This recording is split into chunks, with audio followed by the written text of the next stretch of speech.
University of Cincinnati students Tessa Wiegman and Vanessa. I know it's hard. It's Vaishnavi. Vaishnavi Kalimi. Yeah. Could you tell us what you do? So we are computer science students at the University of Cincinnati, like you said. So we're college students and we're studying computer science. That's our major. So we take classes, we take math classes, we take computer science classes, we take English classes.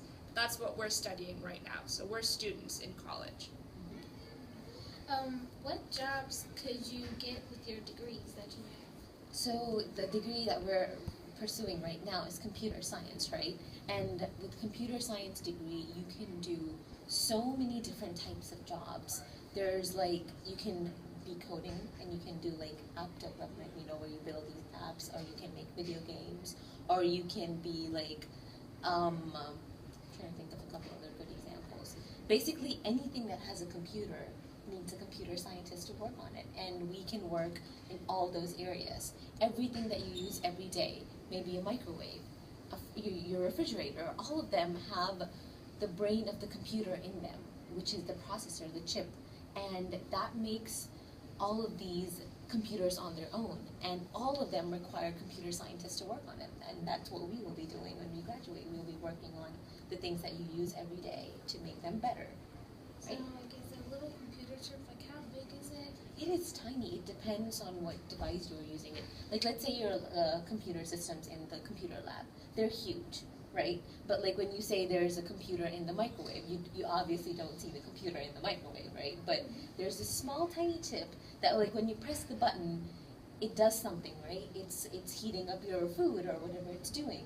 And it's done because of that brain in the computer. And it is tiny. It can range from, I don't know, the smallest one is like Smaller pretty than small. you can see. So Yeah. You have to use a microwave, a microscope to see it. You have to use a microscope. Very small. Like even this phone has a processor in it, but this phone is tiny compared to the computers in the computer lab, right? So like the size depends and it varies greatly. So yeah.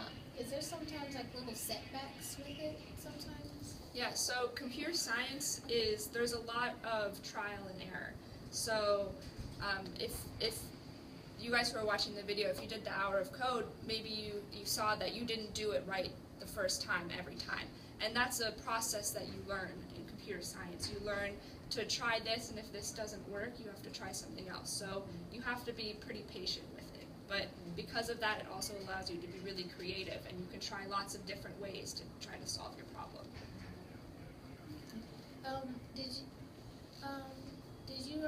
Did you always know that you wanted to be in computer science?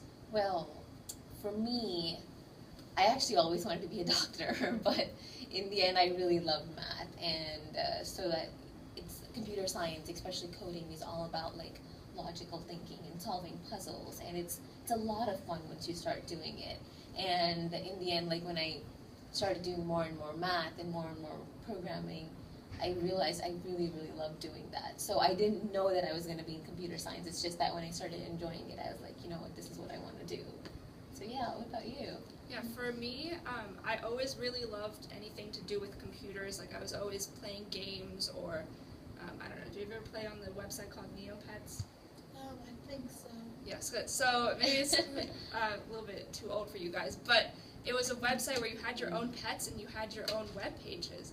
And you could copy and paste the code from one person's web page to your web page, and you could make it look like theirs. So that was like my first like experience with computer science, and I didn't really know what it was doing, but I was already doing it at that point.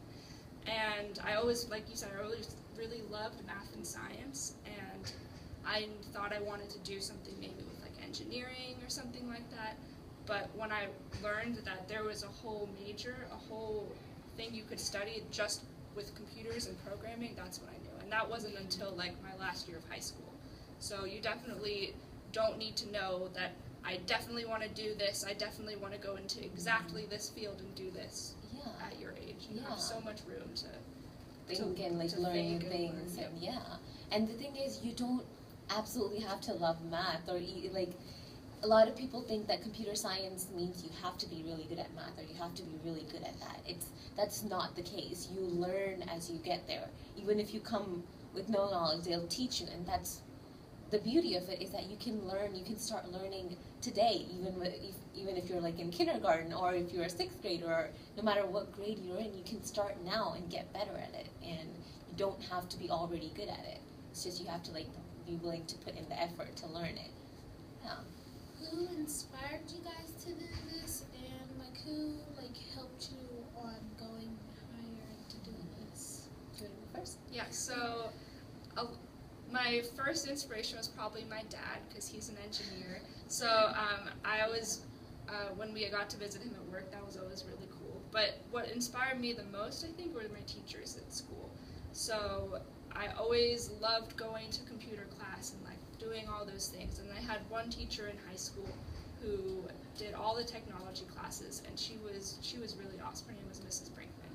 And she really pushed me to try to learn more than what my high school actually offered. So she was really cool. But yeah, definitely teachers and parents. Oh yeah, parents are like always a classic choice. Like my entire family, like my uncles, my aunts, my parents, everyone is an engineer, some type of engineer.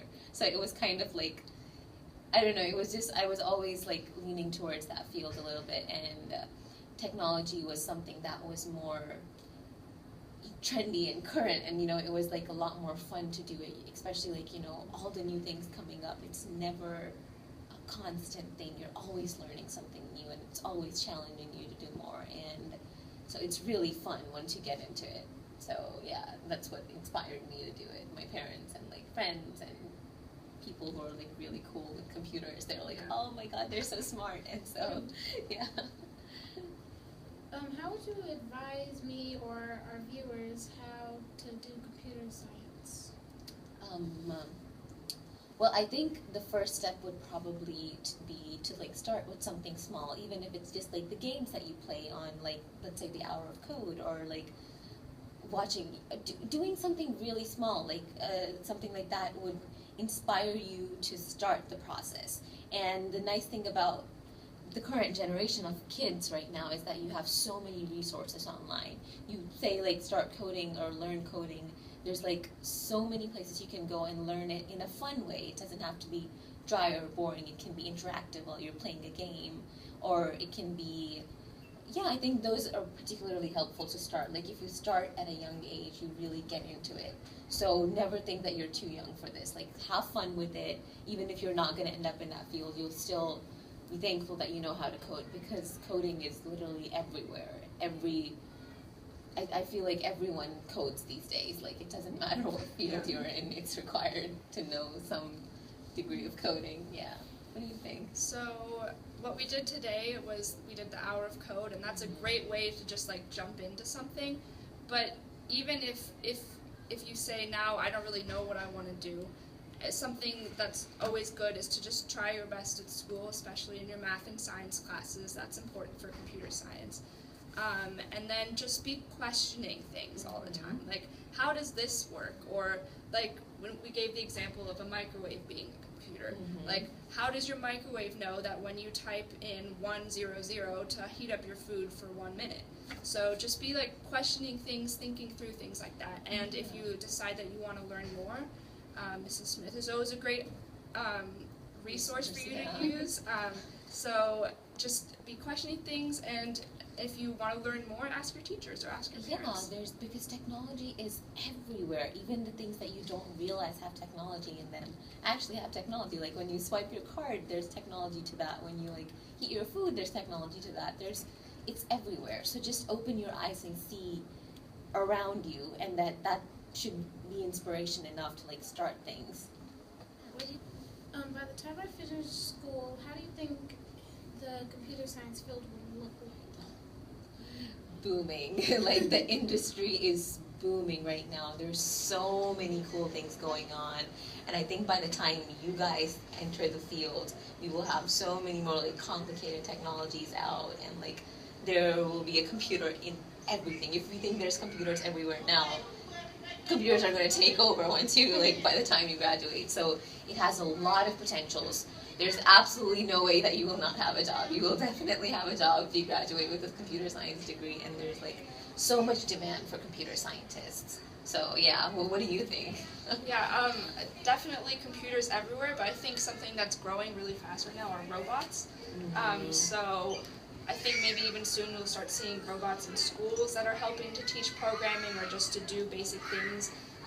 Maybe more computers will start taking over some very basic jobs. So maybe your cashier will now be a computer, something like that. But it might be taking a job from somebody, but it's also giving more jobs to the people who have to program those computers in the first place. So I think there's, like you said, there's going to be a lot more computers everywhere, and because of that, we need more computer scientists to help program them. And it's also like it's a very well-paid position, if I may add to that. It's like computer science is like, they require, people in computer science are usually, they're very smart at what they do, and they're very like, they can do it really well, and that makes them like really high in demand. And yeah, so there's no way that you can go wrong with a computer science degree. Like once you graduate with it, you will have so many options. Yeah, and another thing that I know a lot of students think is that computer science is just coding. That is not true. Coding is a big part of computer science, but if you have a computer science degree, that doesn't mean you have to be coding all day. There's so many more jobs that you can do as a computer scientist, not just coding. So like, I'd say look into that. If you don't like coding, then you don't have to be like, oh, computer science isn't for me. Computer science isn't just coding. There's so much more to it. So don't brush it away if you don't like coding. Just explore the field more, and yeah, and see how vast and interesting it can be. Yeah. Okay, well, thank you for coming. Thank you for having us here. It was like wonderful to be here. Awesome.